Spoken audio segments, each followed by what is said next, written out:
Hello, good morning. Teresa McGallagher here from the Miracles Tribe with our daily workbook lesson from A Course in Miracles.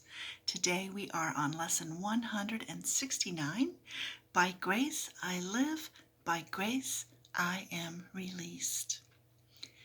Grace is an aspect of the love of God which is most like the state prevailing in the unity of truth. It is the world's most lofty aspiration, for it leads beyond the world entirely. It is past learning, yet the goal of learning, for grace cannot come until the mind prepares itself for true acceptance. Grace becomes inevitable instantly in those who have prepared a table where it can be gently laid and willingly received. An altar clean and holy for the gift. Grace is acceptance of the love of God within a world of seeming hate and fear.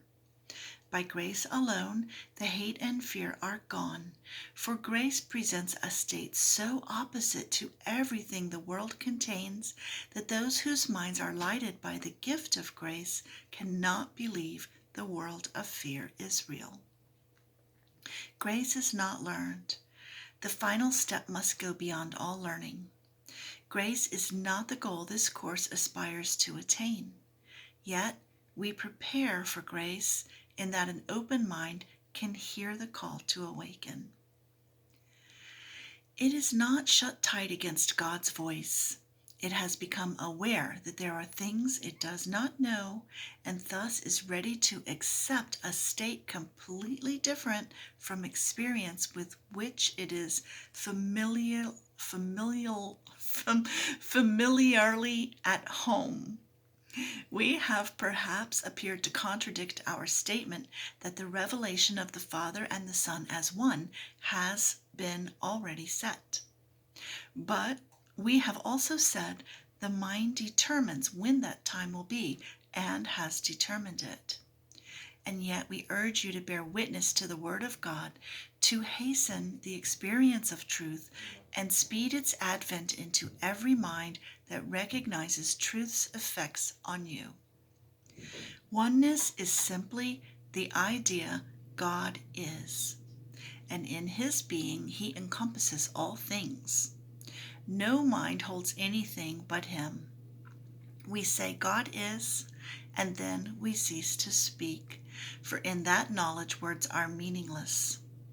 There are no lips to speak them, and no part of mind sufficiently distinct to feel that it is now aware of something not itself. It has united with its source, and like its source itself, it merely is.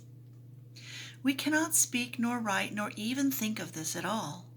It comes to every mind when total recognition that its will is God's has been completely given and received completely. It returns the mind into the endless present, where the past and future cannot be conceived. It lies beyond salvation, past all thought of time, forgiveness, and the holy face of Christ.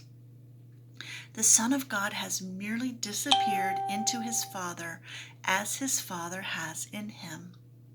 The world has never been at all. Eternity remains a constant state. This is beyond experience we try to hasten. Yet forgiveness, taught and learned, brings with it the experiences which bear witness that the time and the mind itself determined to abandon all but this is now at hand. We do not hasten it, in that what you will offer was concealed from Him who teaches what forgiveness means. All learning was already in His mind, accomplished and complete.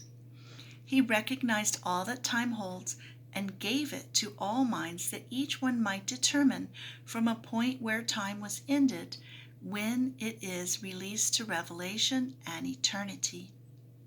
We have repeated several times before that you but make a journey that is done, for oneness must be here. Whatever time the mind has set for revelation is entirely irrelevant to what must be a constant state, forever as it always was, forever to remain as it is now. We merely take the past assigned long since and fully recognized as perfectly fulfilled by Him who wrote salvation's script in His Creator's name and in the name of His Creator's Son. There is no need to further clarify what no one in the world can understand. When revelation of your oneness comes, it will be known and fully understood. Now we have work to do, for those in time can speak of things beyond and listen to words which explain what is to come is past already.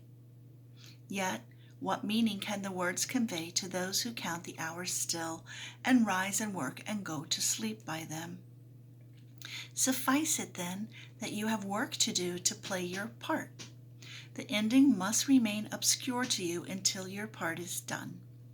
It does not matter, for your part is still what all the rest depends on. As you take the role assigned to you, salvation comes a little nearer each uncertain heart that does not beat as yet in tune with God. Forgiveness is the central theme that runs throughout salvation, holding all its parts in meaningful relationships. The course it runs directed and its outcome sure. And now we ask for grace, the final gift salvation can bestow. Experience that grace provides will end in time, for grace foreshadows heaven, yet does not replace the thought of time, but for a little while. The interval suffices.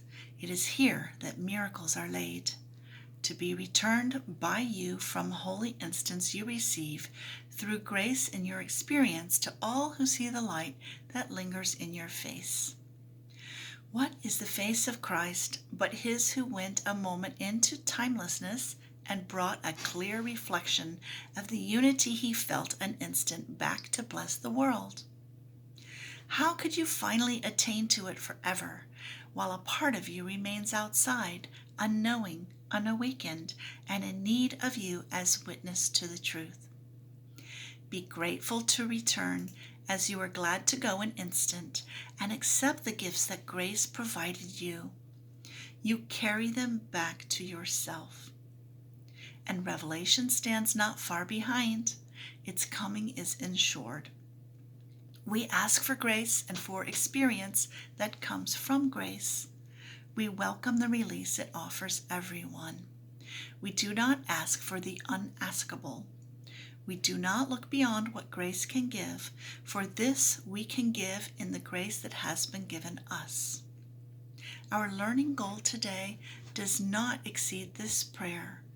Yet in the world, what could be more than what we ask this day of Him who gives the grace we ask as it was given Him? By grace I live, by grace I am released. By grace I give, by grace I will release. Thanks again for joining me. See you again tomorrow. Love you. Bye-bye.